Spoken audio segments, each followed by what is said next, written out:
సమయానికి మీరు వచ్చారు కాబట్టి సరిపోయింది మావయ్య అని నిషి, యువరాజు, వైజయంతి మాట్లాడుతూ ఉంటే, అసలు మీరు ఇన్ని రోజుల నుంచి ఏం చేస్తున్నారు వాళ్ళని పంపించకుండా అని కమలాకర్ అంటాడు. మేము ఎన్నో విధాలుగా ప్రయత్నించాము కానీ కుదరలేదు. వాళ్ళు ఇంట్లోనే ఉండిపోయారు అని యువరాజు, వైజయంతి చెప్తూ ఉంటే, నేను ఇక్కడి నుంచి వెళ్ళే సమయానికి ఈ ఇంట్లో పెద్ద కంట్రీ వాళ్ళమి మనమే యువరాజు.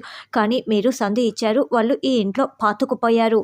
మీరు ఎన్ని ఎత్తులు వేసినా వాళ్ళు వెళ్ళలేకపోయారంటే పంపించే తీరు మార్చాలి. అంతేకాని ఇలా సైలెంట్‌గా ఉండిపోకూడదు అని కమలాకర్ అంటే, సరే రేపటితో వెళ్ళిపోతారు కదా! మీరు వచ్చారు కదా! అని యువరాజ్, నిషి అంటారు.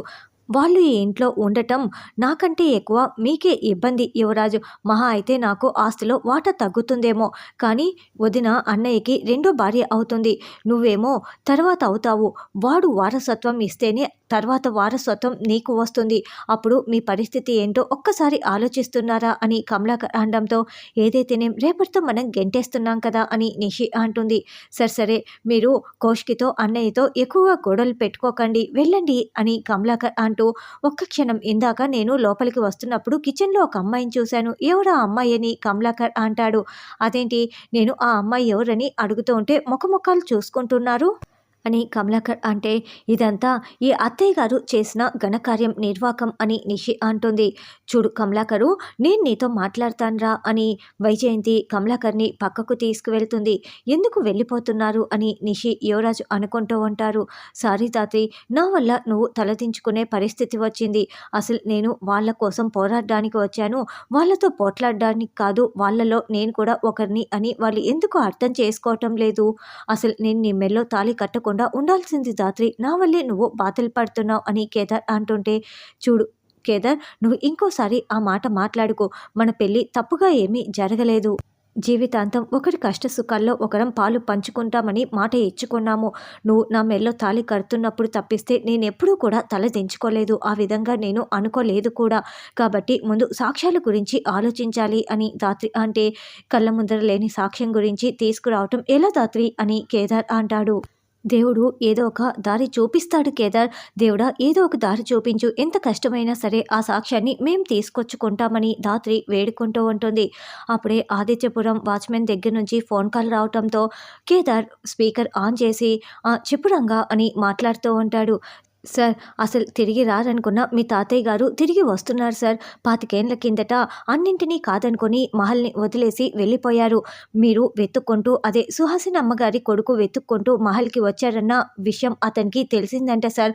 అందుకే మిమ్మల్ని వెతుక్కుంటూ మహల్కి తిరిగి వస్తున్నారు సార్ అని చెప్పడంతో, అవునా, నాకు తాతయ్య ఉన్నారా, రేపు వస్తున్నారా, ఎన్ని గంటలకి అని కేదార్ అడగడంతో, రేపు ఉదయాన్నే వస్తున్నారు సార్ అని రంగా చెప్తాడు. సరే మేము బయలుదేరి వస్తున్నాం, అంతవరకు తాతయ్యకి ఏమేం కావాలో దగ్గరుండి జాగ్రత్తగా చూసుకో అని కేదార్ ఫోన్ పెట్టేస్తాడు. చెప్పాను కదా కేదార్, మన కోసం దేవుడు ఏదో ఒక దారి చూపిస్తాడని. రేపు వెంటనే ఆయన్ని కలిసి మొత్తం సాక్ష్యాలు తెచ్చుకుందాం అని ధాత్రి చెప్తుంటే, అలాగే ధాత్రి, అసలు తాతయ్యకి ఏం ఇష్టమో కూడా తెలీదు, ఏం తీసుకువెళ్లాలో కూడా అర్థం కావటం లేదు అని కేదార్ చాలా సంతోషపడుతూ అక్కడి నుంచి పక్కకు వెళ్ళిపోగానే కమలాకర్ చాటుగా మొత్తం వినేసి, ఒరే ముసలోడా, నువ్వు నీ మనవన్ని వెతుక్కుంటూ వస్తే ఇక్కడ మేము ఏమైపోవాలి, కలవనివ్వను, జరగనివ్వను, ఏది జరగనివ్వను అని కమలాకర్ అనుకుంటూ ఉంటాడు. తర్వాత రోజు ఉదయాన్నే కేదార్, ధాత్రి ఇద్దరు మహల్ దగ్గర కారు ఆపి దిగగానే ఊరి వాళ్ళందరూ అక్కడికి వస్తారు. నమస్కారం, ఎలా ఉన్నారు అని ధాత్రి, కేదార్ పలకరిస్తూ ఉంటారు. తాతయ్య గారు వచ్చే వరకు లోపలికి వెళ్ళి కూర్చోండి, రండి వెళ్దాం అని ధాత్రి, కేదార్ పిలుస్తూ ఉంటే, లేదమ్మా, తాతయ్య గారు వచ్చిన తర్వాతే లోపలికి వస్తాము. సుహాసిని అమ్మగారు, తాతయ్య గారి వల్లే ఈరోజు ఈ ఊరు మేము అందరం కూడా ఇంత సంతోషంగా ఉన్నాము అని వాళ్ళని పొగుడుతూ ఉంటే, చూసావా ధాత్రి, అమ్మ చేసిన పనుల్ని, అమ్మని, తాతయ్యని ఎంత బాగా మెచ్చుకుంటున్నారో. నేను అనాథని కాదు ధాత్రి అని కేదార్ చెప్తుంటే, ఇంతమంది ఉండగా నువ్వెలా అనాథవి అవుతావు కేదార్, నువ్వు ఎప్పటికీ అనాథవి కాదు అని ధాత్రి చెప్తుంది. అదేంటి బాబాయ్, అసలు ఉన్నట్లుండి ఇప్పుడు ఇక్కడికి ఆదిత్యపురం ఎందుకు తీసుకొచ్చావు అని కారులో కూర్చున్న యువరాజు ప్రశ్నిస్తూ ఉంటే, ఒక్కసారి అటు చూడు అని కమలాకర్ చూపిస్తూ ఉంటారు. వీళ్ళు మనకంటే ముందుగా ఇక్కడికి వచ్చి పంచాయతీ పెట్టారేంటి, ఎందుకని యువరాజ్ అడుగుతూ ఉంటే, వాళ్ళు మాట్లాడుకున్నది నేను రాత్రి విన్నాను. సాక్ష్యాల కోసం వచ్చారని కమలాకర్ అంటాడు. సాక్ష్యాలా? ఏంటా సాక్ష్యం? వాళ్ళు సాక్ష్యాలని తీసుకోకముందే మనం నాశనం చేద్దాం. పదండి బాబాయ్ అని యువరాజ్ అంటాడు. ఆగు యువరాజ్, ఇంకా సాక్ష్యం రాలేదు. ఎప్పుడో ఈ ఊరు వదిలేసి సుహాసిని చనిపోగానే హిమాలయాలకి వెళ్ళిపోయాడంట. కేదార్ గాడు మహల్కి తిరిగి వచ్చాడన్న విషయం తెలుసుకొని వాళ్ళ తాతయ్య తిరిగి వస్తున్నాడంట. వాడు వచ్చాడంటే ఖచ్చితంగా కేదార్కి సంబంధించిన సాక్ష్యాల్ని తీసుకువస్తాడు. అప్పుడు నువ్వు నిషి తర్వాత అవుతారు. ఆ కేదార్ జగదాత్రి మీ నాన్నకి ఎక్కువైపోతారు అని కమలాకర్ అంటే, అయితే వెంటనే ఆ సాక్ష్యాల్ని ఇవ్వకుండా అడ్డుకుందాం అని యువరాజ్ అంటాడు. కాదు, అసలు ఆ ముసలాడు ఇక్కడ అడుగుపెట్టి సాక్ష్యాల్ని ఇవ్వకముందే వాడి ప్రాణాలు తీసేద్దాం అని కమలాకర్ అంటాడు. అదిగో వచ్చేశారు అని ఊరి జనాలందరూ కారు రావటంతో రెండయ్య ఎలా ఉన్నారు అని తాతయ్యకి దండాలు పెడుతూ ఉంటారు. ఇక కేదార్ వైపు ఆయన ప్రేమగా చూస్తూ నా మనవడా అని అడుగుతూ ఉండటంతో తాతయ్య నన్ను ఆశీర్వదించండి, నా భార్య జగదాత్రి అని కేదార్ పరిచయం చేస్తూ ఉంటారు. అలా ఇద్దరు కూడా ఆయన కాళ్ళు పట్టుకొని ఆశీర్వాదం తీసుకుంటారు. యువరాజ్ కమలాకర్ దూరం నుంచి చూస్తూ ఉంటారు. ఎలా చంపుతారు బాబాయ్ అని యువరాజ్ అడగటంతో ఇదిగో ఈ కత్తితో అందరిలో కలిసిపోయి చంపేస్తాము. ఈ కత్తికి నేను విషం పోశాను. ఆ ముసలాడి శరీరంలో కత్తి దిగిన మరుక్షణం చచ్చిపోతాడు అని కమలాకర్ కత్తిని చూపిస్తూ ఉంటే, జగదాత్రి వాళ్ళు తేరుకునే లోపలే మనం అక్కడి నుంచి బయటపడేయాలి, పదండి బాబాయ్ అని మాస్కులు తీసుకొని వెళ్తూ ఉంటారు. ఈ తాతయ్య కోసం వెతుక్కుంటూ రావటానికి ఇన్ని ఏండ్లు పట్టిందా అని తాతయ్య అడుగుతూ ఉంటే, నాకు ఎవరు లేరని అనుకుంటున్నారు తాతయ్య అని కేదార్ చెప్తుంటే, కేదార్ గతాన్ని వెతుక్కుంటూ వచ్చిన మాకు ఈ మహల్ కనిపించింది, తర్వాత మీరున్నారన్న నిజం మాకు ఇప్పుడే తెలిసింది అని దాత్రి చెప్తుంది.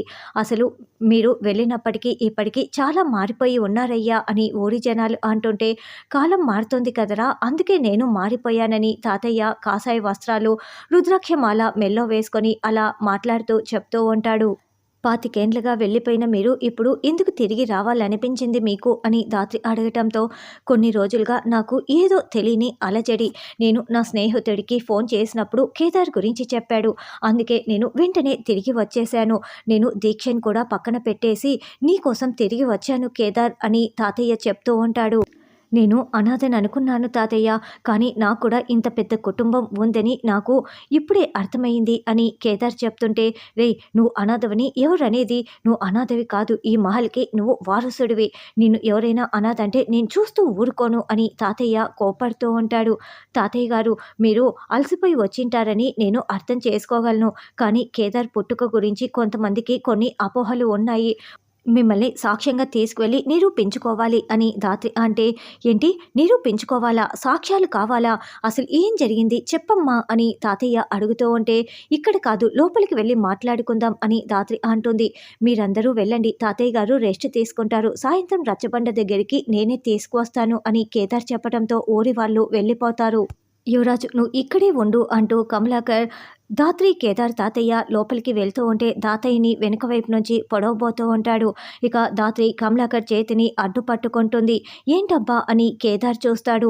వెంటనే దాత్రి అతని కాలుపై కొట్టేసి మోకాళ్ళ మీద కూర్చోపెట్టేస్తుంది. కేదార్ ముసుగు లాగటానికి ప్రయత్నిస్తూ ఉంటారు. అయితే ఈ లోపల కమలాకర్ మళ్ళీ దాత్రిని కేదార్ని పక్కకు తోసేసి రెండోసారి ఆయనపై దాడి చేయబోతూ పొడవబోతూ ఉంటే, ఈసారి కేదార్ అతని చేతిని అడ్డుపట్టుకుంటాడు. దాత్రి కమలాకర్ చెంప పగలగొడుతుంది. ఇక కేదార్ దాత్రి ఇద్దరు కలిపి కమలాకర్ చేతిలో ఉన్న కత్తిని కింద పడేస్తారు. అయ్యో బాబాయ్, అనవసరంగా దొరికిపోయేలా ఉన్నారే అని యువరాజ్ పరుగులు పెడుతూ అక్కడికి వచ్చి, బాబాయ్ ఇప్పుడు వద్దు అని కమలాకర్ని లాక్కు వెళ్ళిపోతారు.